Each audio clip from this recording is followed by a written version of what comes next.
Bismillahirrahmanirrahim. Alhamdulillah wassalatu wassalamu ala Rasulillah wa ala alihi wa sahbihi wa mawalah, amma ba'du. Para siswa khususnya kelas 10 Madrasah Aliyah yang saya hormati, kita lanjutkan pembahasan berikutnya. Kalau kemarin kita sudah membahas tentang kebutuhan, sekarang kita berbicara tentang alat pemenuhan kebutuhan tersebut. Alat pemenuhan kebutuhan itu atau alat pemuas kebutuhan itu bisa berbentuk barang, bisa juga berbentuk jasa. Barang konkret keberadaannya, dirasakan manfaatnya, sementara kalau jasa barangnya tidak kelihatan tapi manfaatnya dirasakan. Alat pemenuhan kebutuhannya, kalau dilihat dari cara memperolehnya, ini dibagi 3. Ada barang bebas, ada barang ekonomi, ada yang dinamakan dengan barang ilit. Barang bebas yaitu barang yang apabila kita ingin memilikinya, ingin menguasainya, kita tidak perlu mengeluarkan pengorbanan. Sebagai contoh, air di pegunungan itu ketersediaannya banyak. Untuk mendapatkannya, untuk mengambilnya, kita tidak perlu membayar. Nah, sementara kalau air minum dalam kemasan seperti yang banyak dijual di toko, kios, di pasaran, itu sudah menjadi barang ekonomi. Karena untuk mendapatkan air minum dalam kemasan, kita mesti harus mengorbankan sumber daya yang kita miliki. Kita harus membelanjakan uang yang kita miliki untuk mendapat barang tersebut.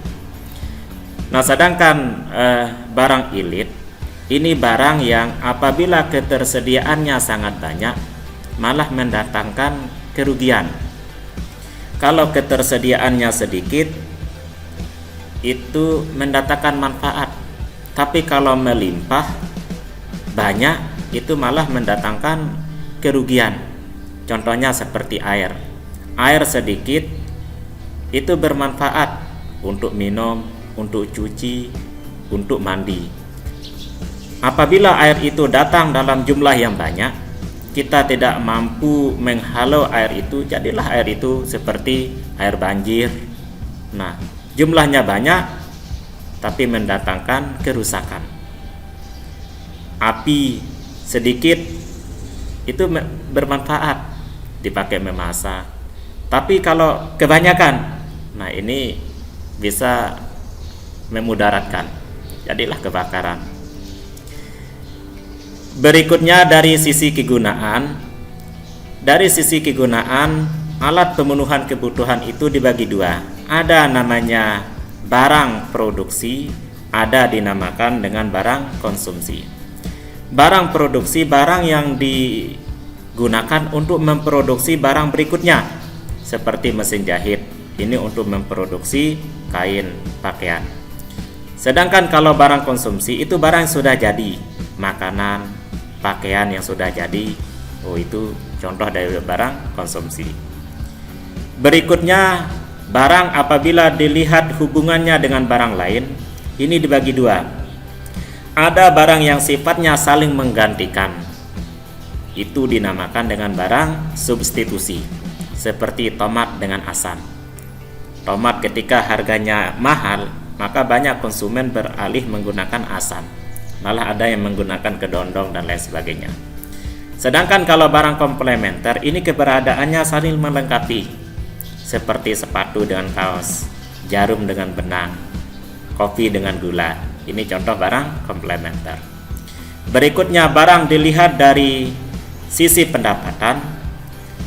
Tinggi rendahnya pendapatan seseorang, daya beli seseorang itu apakah tinggi atau rendah, barang itu bisa dikelompokkan menjadi 2. Ada barang yang berkualitas rendah, ini dinamakan dengan barang inferior. Sedangkan barang yang berkualitas tinggi dinamakan dengan istilah barang superior. Contohnya beras. Dalam kehidupan sehari-hari itu biasa. Dari semua aspek itu mampu memiliki barang tersebut. Sebagai contoh ya, ubi, sagu. Nah, ini barang-barang inferior. Sedangkan kalau barang superior, barang-barang yang kualitas tinggi, anggaplah seperti emas. Ya, barangkali kan tidak semua orang bisa memiliki emas, karena tergantung daripada tingkat pendapatannya, ya, tingkat penghasilannya. Nah, ini dilihat barang dari sisi pendapatan. Berikutnya, barang dari sisi kedudukannya bisa dikelompokkan menjadi 3. Ada barang dasar atau barang mentah, ada barang setengah jadi, ada barang jadi. Barang dasar atau barang mentah ini itu keberadaannya sebagai bahan baku untuk produksi berikutnya, seperti kayu gelondongan, kapas. Jadi keberadaannya untuk menjadi faktor produksi barang berikutnya. Kayu gelondongan sebagai contoh, apabila masih baru ditebang di ladang, di hutan dan lain sebagainya, ini masih terkategori menjadi bahan atau barang dasar. Apabila dipotong, disumil, dihaluskan dengan ukuran-ukuran tertentu, jadilah barang itu barang setengah jadi. Apabila dari potongan-potongan kayu itu setelah dipotong dengan ukuran-ukuran tertentu, kemudian dijadikan meja, kursi, almari, atau barang-barang mebel lainnya, jadilah dia produk akhir dari kayu gelondongan tadi, maka jadilah status barang tersebut menjadi barang jadi. Ini dilihat dari sisi kedudukan. Jadi barang itu bisa dikategorikan menjadi 3. Ada barang mentah atau barang dasar, ada barang setengah jadi, ada barang jadi. Kalau kapas, ya, dirubah menjadi benang, posisinya menjadi barang setengah jadi. Nah, ketika di benang itu dijahit, disulam, jadilah dia pakaian, jadilah dia kain. Nah, berarti ketika dia jadi barang yang sudah siap digunakan, maka jadilah statusnya barang tersebut jadi. Inilah alat pemenuhan kebutuhan, baik itu barang ataupun jasa. Dilihat dari sisi cara memperolehnya tadi, yaitu barang ekonomi, barang bebas, dan barang ilit. Dilihat dari kegunaannya, ada barang produksi, ada barang konsumsi. Dilihat hubungannya dengan benda lain, ada barang komplementer, ada barang substitusi. Dari tingkat pendapatan, dari tingkat daya beli, barang inferior, ada barang superior. Nah, dari sisi kedudukan, ada barang mentah, ada barang setengah jadi, ada barang jadi. Inilah alat pemenuhan kebutuhan, baik itu barang maupun jasa, dilihat dari sisi-sisi yang berbeda.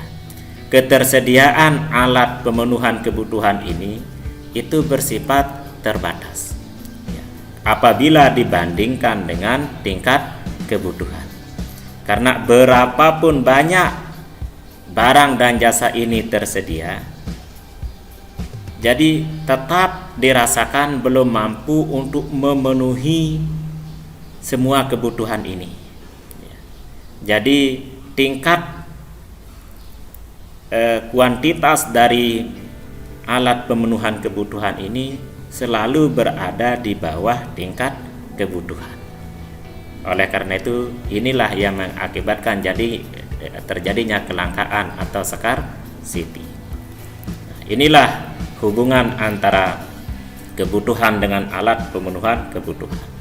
Mungkin hanya sampai di sini dulu yang bisa saya sampaikan. Kurang lebihnya saya mohon maaf kalau ada kekurangan dan kekeliruan. Mudah-mudahan ada manfaatnya bagi kita semua. Kurang lebihnya saya mohon maaf. Wallahu waliyut taufik. Wassalamualaikum warahmatullahi wabarakatuh.